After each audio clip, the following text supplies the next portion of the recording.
রাস্তা দিয়া যাই রে যুবক, রাস্তা দিয়া যায় পদার যুবতী মিয়া দেখলে কুতকুতাইয়া চায়, যুবক কুত চাই শুধু তোমাকেই চাই, আমি এক সিন্ধুরি হৃদয় দেব। ভাসব আমি দুঃখের সারি গাইয়া।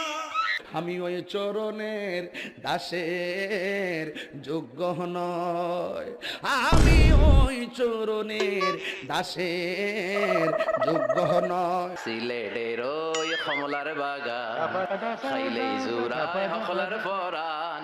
মনে লয় উড়িয়া যাইতাম ভাঙ্গা পানি, গাওয়ার বাজান তোর লাগা রে। মেন্টালিটি কাজ করে, সীমা লঙ্ঘন করো না। তিনি আমাদেরকে দিয়েছেন স্পষ্ট ধর্ম, এত বড় 30 পারা কোরআন, আসমান এবং জমিনের মাঝামাঝিতে রয়েছে, এতগুলি তাফসির করে আমি তো পরের কথা আমার সহ 14 পুরুষ 14 গোষ্ঠী মিলে এই তাফসির করে শেষ করতে পারবো না। তারপরে আমার উঠে স্টেজে উঠে গান গেয়ে ধর্ম প্রচার করতে হয়। নাউজুবিল্লাহ। এত বড় কোরআন থাকতে আপনার গান গেয়ে ধর্ম প্রচার করতে হবে মানে? Who the hell you are talking this matter, এত বড় পারমিশন আপনাকে দিল কে? এই পারমিশন দিয়েছে কে? গান গাওয়ার পারমিশন? শরীয়ত বোঝানোর জন্য শরীয়তই যথেষ্ট। शाबाश बेटा, बहुत बढ़िया मुन्ना।